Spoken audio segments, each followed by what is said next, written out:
નમસ્કાર વિદ્યાર્થી મિત્રો, ગુડ મોર્નિંગ। હવે આપણે ધોરણ 9 ની અંદર વિષય હિન્દી 19મો પાઠ છે। 17મો અને 18મો પાઠ છે એ આપણા કોર્સની અંદર નથી, એટલે 19મો પાઠ છે મહાકવિ કાલિદાસ કે મહાકવિ કાલિદાસ વિશે એને જીવન ચરિત્ર બધું આપેલું છે એની અંદર કે એનું જીવન ચરિત્ર કેવું હતું, કેવી રીતે મહાકવિ બન્યા છે એના વિશેની વાત કરવામાં આવેલી છે। તો એના વિશેની વાત છે એ લેખક નરપત બારહટ હડવેચાને કરેલી છે। હડવેચા છે એ એમનું ઉપનામ છે, એ નામથી એ પોતે સાહિત્યની અંદર ઓળખાય છે। અને એમનું પહેલા સૌપ્રથમ એનો આપણે લેખક પરિચય મેળવી લઈએ। राजस्थानी संस्कृति के शोधकर्ता नरपत बारहट हडवेचा ने एमए बीएड की उपाधि प्राप्त की है। એટલે કે છે કે રાજસ્થાની સંસ્કૃતિના જે શોધકર્તા છે એવા આ લેખક કે પોતે માસ્ટર ડિગ્રી મેળવી છે અને એની સાથે સાથે પ્રશિક્ષણ પણ મેળવેલું છે। जय नारायण विश्वविद्यालय जोधपुर से वे संलग्न है, उनकी विशेष रुचि काच लेखन में है। એટલે કે છે કે જય નારાયણ વિશ્વવિદ્યાલય જોધપુર સાથે પોતે સંલગ્ન એટલે જોડાયેલા છે। અને ત્યાર પછી એ લેખકને સૌપ્રથમ તો સાહિત્ય લખવામાં વધારે રસ છે। वे संस्कृति के प्रभावों को समझने में यत्नशील है। એટલે કે છે કે જે ભારતીય સંસ્કૃતિ છે એને સમજવામાં અને એનો વધારે ને વધારે વિકાસ કરવામાં એ પોતે ખૂબ જ પ્રયત્નશીલ રહે છે। महापुरुषों को नमन करते हुए आपने लिखा है कि उन्होंने देश सेवा की खातिर अपना घर परिवार छोड़कर ऐसो आराम त्याग कर भूखे प्यासों नंगे पांव रहकर देश को गुलामी की जंजीरों से मुक्त कराने के लिए सर्वस्व कुर्बान किया है, वे वंदनीय है। એટલે કે છે કે પોતે મહાપુરુષોના જીવન ચરિત્ર વિશે એને ઘણું બધું લખેલું છે કે મહાન પુરુષો છે એ પોતે દેશ સેવા એટલી બધી કરતા કે દેશ સેવાને ખાતર પોતાનું એસો આરામ ભરેલું જીવન છે, પછી પોતાનું ઘર પરિવાર છે અને ભૂખ્યા તરસ્યા રહી અને ઉઘાડા પગે એ દેશ સેવા કરવા માટે નીકળી જતા હોય છે। એટલે કે છે કે દેશને આ ગુલામીની જંજીરોમાંથી મુક્ત કરવાવાળા આવા મહાપુરુષો છે એ હંમેશને માટે આપણા માટે વંદનીય હોય છે। महापुरुषों की जीवनियां आपकी प्रसिद्ध कृति है। આ લેખકે મહાપુરુષોનું જે જીવન ચરિત્ર છે એ એમનું પ્રસિદ્ધ કૃતિએ છે। ઘણા બધા મહાપુરુષોના જીવન ચરિત્ર એમને લખેલા છે। इस संग्रह में कुल 60 प्रसिद्ध महापुरुष का जीवन चरित्र अंकित है। અહીંયા એમને ટોટલ 60 મહાપુરુષોનું જીવન ચરિત્ર એમને લખેલું છે। प्रस्तुत जीवनी महाकवि कालिदास के जन्म और परिचय का एवं उनकी प्रसिद्ध साहित्यिक रचनाओं का विवरण है। અહીંયા જે મહાકવિ કાલિદાસની એક કૃતિ એમને લખેલી છે એની અંદર મહાકવિ કાલિદાસનો જન્મ, એનો સ્થાન, એનો પરિચય આપવા માટે લેખકે ખૂબ જ પ્રયત્ન કરેલો છે અને એમાં એમનું એને વર્ણન કરેલું છે। इस कृति में यह संदेश मिलता है कि किसी बच्चे को बुद्धू मूर्ख मानना नहीं चाहिए, क्योंकि यह मौका मिलते ही हीरे की तरह चमक सकता है। એટલે કે છે કે કોઈ પણ વ્યક્તિને સામાન્ય ન માનવો કે કોઈને મૂર્ખ ન માનવો, કે જ્યારે એને સમય મળશે અથવા તો એને મોકો મળશે તો ત્યારે એ પોતે પોતાની આગવી સિદ્ધિ હાંસલ કરી શકે છે અને હીરાની જેમ આ દુનિયાની અંદર ચમકી શકે છે।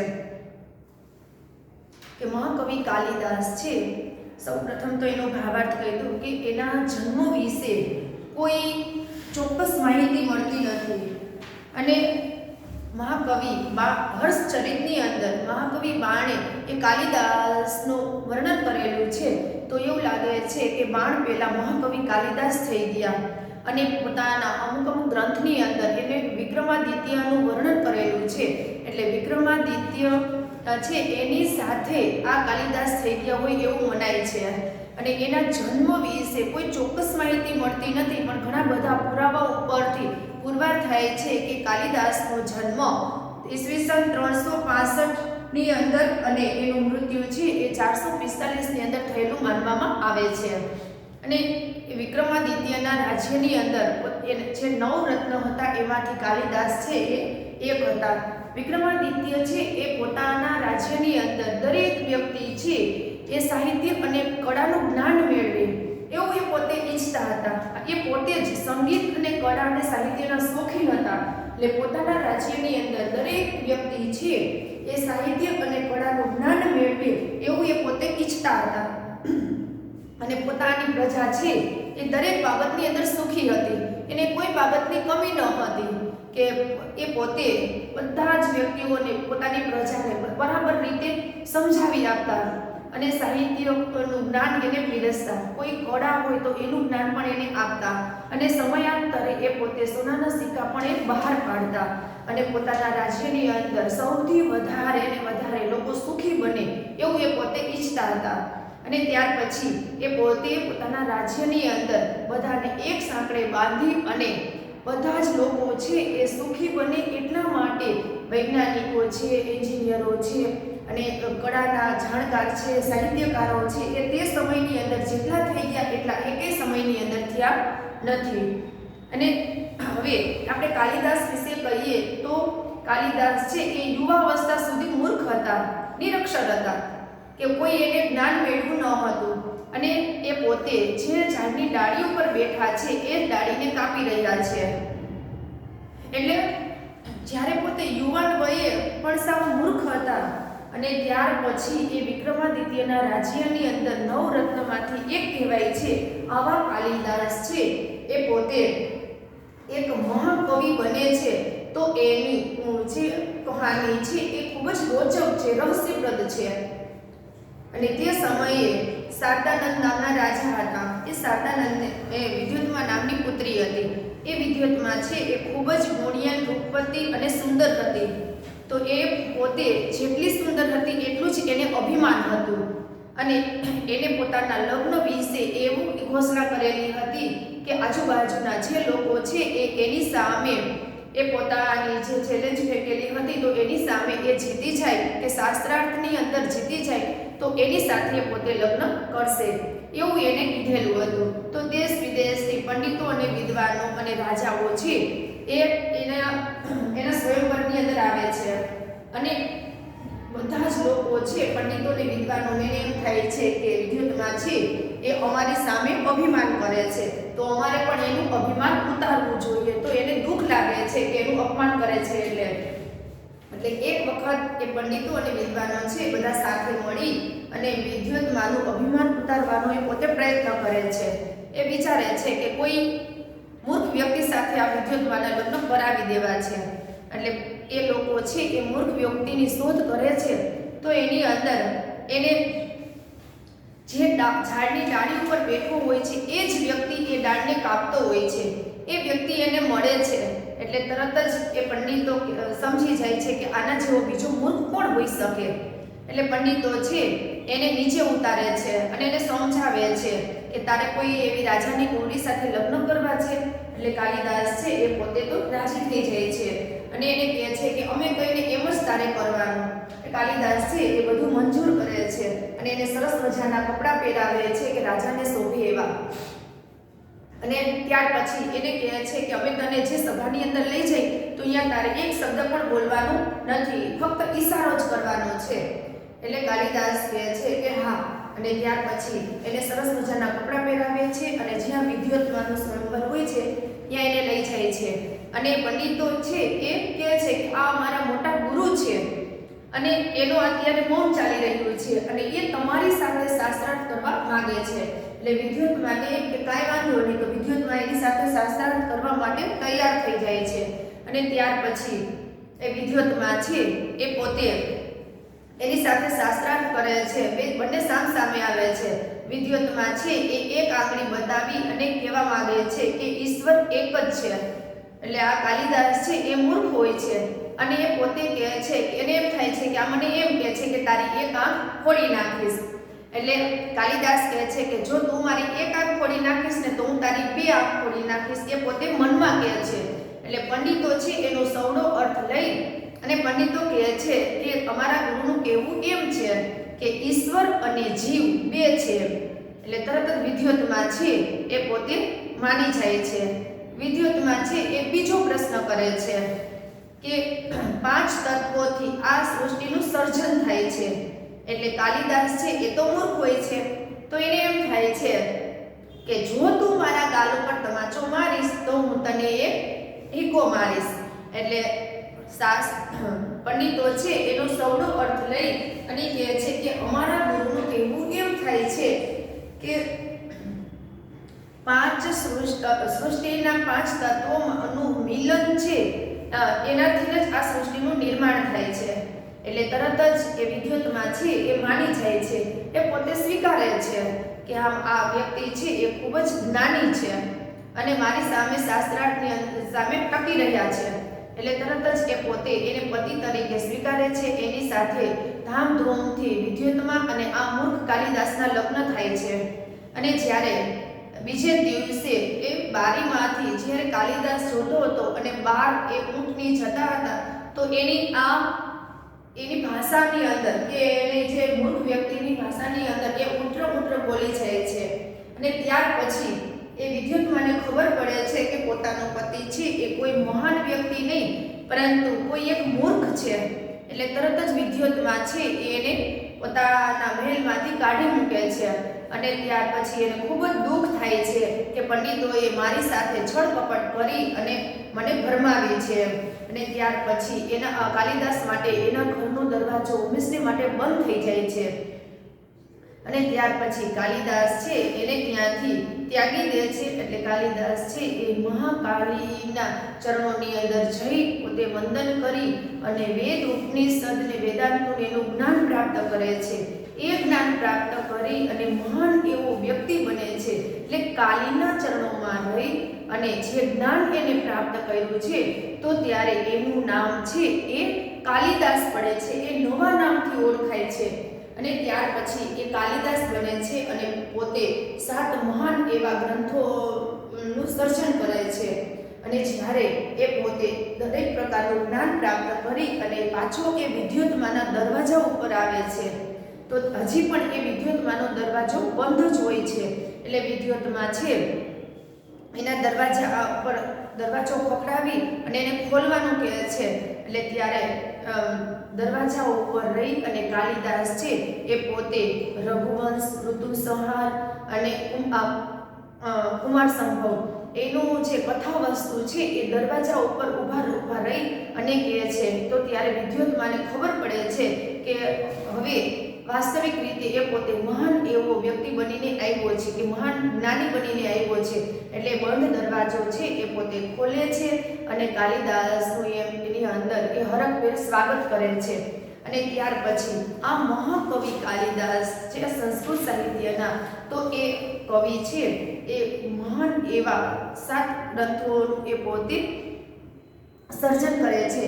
એની અંદર રઘુવંશ છે, માલવિકાગ્નિમિત્ર છે, વિક્રમોર્વશી છે, કુમાર સંભવ છે, ઋતુસંહાર છે, આવી રીતે 7 ગ્રંથોનું એ સર્જન કરી અને ત્યાર પછી કે સમાજની અંદર પોતાની આગવી સિદ્ધિ મેળવે છે.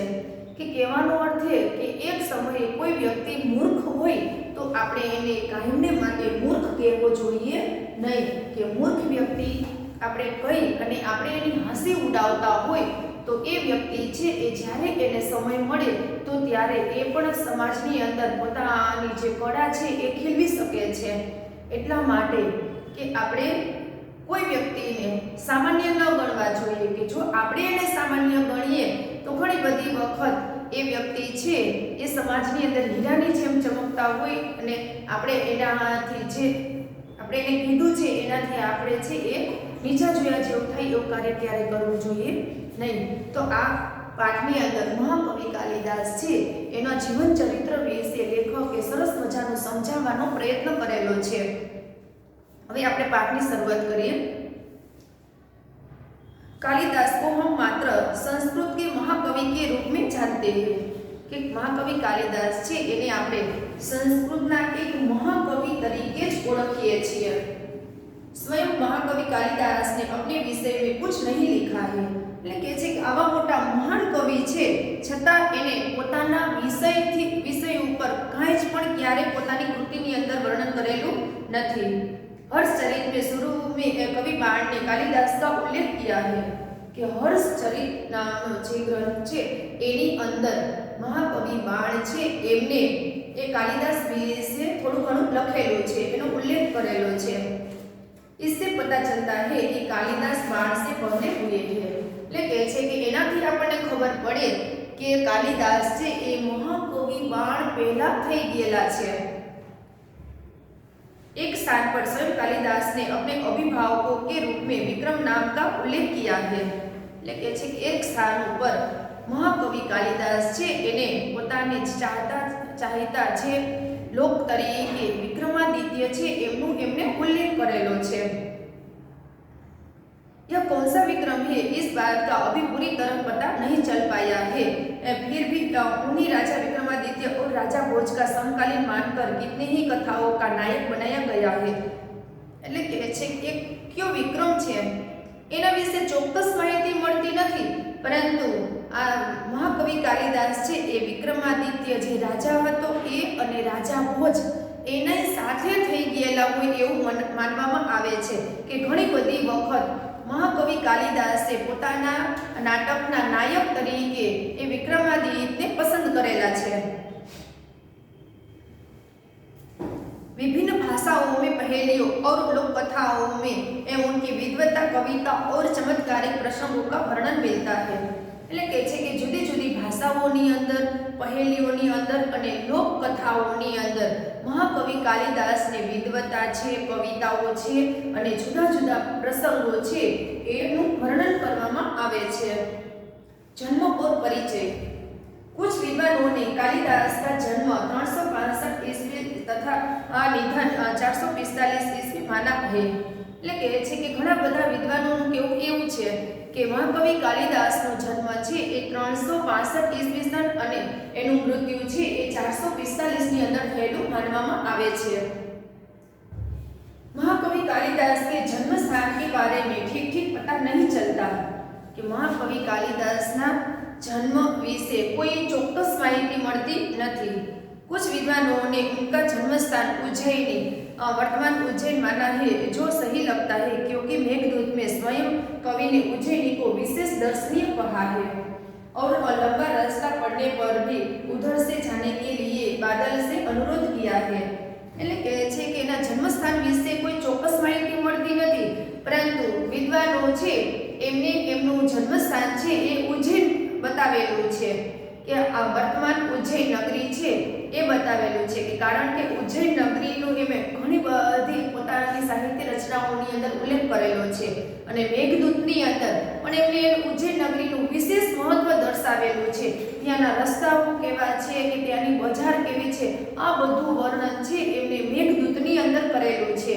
એટલે એના ઉપરથી પુરવાર થાય છે કે મહાકવિ કાલિદાસનો જન્મ છે એ ઉજ્જૈન નગરીની અંદર થયો હોય એવું માને છે। उज्जैनी में उन दिनों राजा विक्रमादित्य का राज्य था। એટલે કે છે કે જ્યારે કાલિદાસનો જન્મ થયેલો હતો તો ત્યારે એ સમયની અંદર કે જ્યારે કાલિદાસ હતા તો ત્યારે રાજા વિક્રમાદિત્ય છે એ રાજ્ય કરતા હતા। यहाँ की प्रजा सब प्रकार से सुखी थी કે ત્યાં ઉજ્જૈનીની પ્રજા છે એ દરેક પ્રકારે સુખી હતી। साहित्य और कला की उन्नति चरम सीमा पर पहुंची थी कि इस समय राजा विक्रमादित्यना राज्यनी अंदर साहित्य અને કળાનું જ્ઞાન છે એ ખૂબ જ વિકસિત થયેલું હતું। राजा विक्रमादित्य ने अपने नाम से ही विक्रम संवत चलाया था कि અત્યારે આપણે હજી પણ વિક્રમ સંવત છે એ પ્રમાણે આપણે જોતા હોઈએ છીએ। તો રાજા વિક્રમાદિત્ય છે એ પોતાના નામ ઉપરથી એમને વિક્રમ સંવતની શરૂઆત કરેલી હતી। समय समय पर उन्होंने सोने के जो सिक्के चलवाए थे उनसे उनके राज्यकाल का ठीक ठीक पता चलता है। એટલે કે છે કે સમય સમય પર વિક્રમાદિત્ય છે એમને સોનાના સિક્કાની અંદર ફેરફાર કરેલો હતો અને કે છે કે એના રાજ્યકાળની અંદરથી તે આપણને જોવા મળે છે। विक्रमादित्य के शासनकाल में जितना वैभव देश में था, जितनी साहित्य तथा कला की उन्नति हुई उतनी कभी नहीं हुई। એટલે કે છે વિક્રમાદિત્ય જ્યારે રાજ કરતા હતા તો ત્યારે એના શાસનકાળ દરમિયાન એના દેશની અંદર ખૂબ જ વૈભવ હતો કે બધા જ ખૂબ જ સમૃદ્ધ હતા અને સાહિત્ય અને કળા છે એના પણ બધા બહુ જ જાણકાર હતા। एक से बढ़कर एक कवि साहित्यकार और वैज्ञानिक इस युग में उत्पन्न हुए એટલે કે છે એક કરતા એક ચડિયાતા સાહિત્યકારો છે, વૈજ્ઞાનિકો છે અને કવિઓ તે સમયની અંદર હતા। राजा विक्रमादित्य स्वयं साहित्य और संगीत के अच्छे जानकार थे। એટલે કહે છે કે રાજા વિક્રમાદિત્ય છે એ પણ સાહિત્ય, કળા અને સંગીતના ખૂબ જ શોખીન હતા। પોતે શોખીન હતા એટલે પોતાની પ્રજા છે એ પણ દરેક પ્રકારનું જ્ઞાન મેળવે, દરેક કળાની અંદર પારંગત થાય એવું એ પોતે ઈચ્છતા હતા અને એ બધા જ પાસે એ સાહિત્ય અને કળાનું જ્ઞાન બધા શીખે એવી રીતે આપવા માટે પોતે તૈયાર હતા। संस्कृत भाषा की उन्नति भी इस काल में ही अधिक हुई। એટલે કહે છે કે સંસ્કૃત ભાષાનો વિકાસ છે એ પણ એ સમયગાળા દરમિયાન વધારે થયેલો હતો। अपने पूर्व जीवन में बुद्धू माने जाने वाले कालिदास विक्रमादित्य के दरबारी कवियों में सर्वश्रेष्ठ थे। એટલે કહે છે કે પોતાના પહેલા જન્મની અંદર કે જે એક મૂર્ખ કહેવાતા કાલિદાસ છે એ વિક્રમાદિત્યના દરબારની અંદર સર્વશ્રેષ્ઠ કવિ તરીકેનું સ્થાન પ્રાપ્ત કરતા હતા। कालिदास के अतिरिक्त 8 और कवि भी दरबार में थे जो नवरत्न कहलाते थे। એટલે કહે છે કે કાલિદાસ સિવાયના બીજા 8 રત્ન પણ એવા હતા કે જે નવરત્ન કહેવાતા હતા। कालिदास के विषय में कहा जाता है कि वे युवावस्था तक निरक्षर थे। એટલે કહે છે કે કાલિદાસના વિષયની અંદર એ કહેવાય છે કે એ પોતે યુવાવસ્થા સુધી એમને અક્ષર જ્ઞાન મેળવેલું હતું नहीं, ये पोते निरक्षर હતા। जिस डाल पर बैठते उसे ही काटते थे। કહે છે કે જે ડાળી પર બેઠા હતા એ ડાળીને જ એ પોતે કાપી રહ્યા હતા। निरक्षर होने पर भी वह इतने विद्वान और महाकवि किस तरह बन गए इसकी भी एक बड़ी विचित्र और रोचक कहानी है। એટલે કહે છે કે નિરક્ષર હતા છતાં એ પોતે આવા એક મહાન કવિ બની ગયા અને એક વિદ્વાન બની ગયા। તો કહે છે કે એની એક કહાની છે એ ખૂબ જ રહસ્યપ્રદ છે। તો આપણે બરાબર રીતે એ કહાનીને આપણે જાણવી જોઈએ ને સમજવું જોઈએ કે મહાકવિ કાલિદાસ છે એ પોતે કેવી રીતે આવી યુવાવસ્થાની અંદર તો કહે છે કે વ્યક્તિ છે એ ઘણું બધું કરી શકે। તો કહે છે કે યુવાવસ્થા સુધી તો એ પોતે નિરક્ષર હતા, એને અક્ષર જ્ઞાન મેળવેલું નહોતું અને ત્યાર પછી જ એને એટલી બધી પ્રગતિ કરી કે આટલું બધી વિદ્વતા મેળવી અને આટલું બધું જ્ઞાન એમને મેળવ્યું કે વેદ, વેદાંત અને ઉપનિષદો છે એને પોતે કંઠસ્થ કરેલા હતા। એટલે કહે છે કે આવી રીતે કે કોઈ પણ વ્યક્તિ હોય એ યુવાવસ્થા સુધી કે કાંઈ કરતો ન હોય તો એ પણ એ સમય આવે તો ત્યારે એ પોતાની આગવી કળા છે એ સમાજની અંદર ખેલવી શકતા હોય છે। હવે પછીનો જે આ પાછળનો જે પાઠ છે એ આપણે બીજા વિડિયાની અંદર લેશું। અસ્તુ।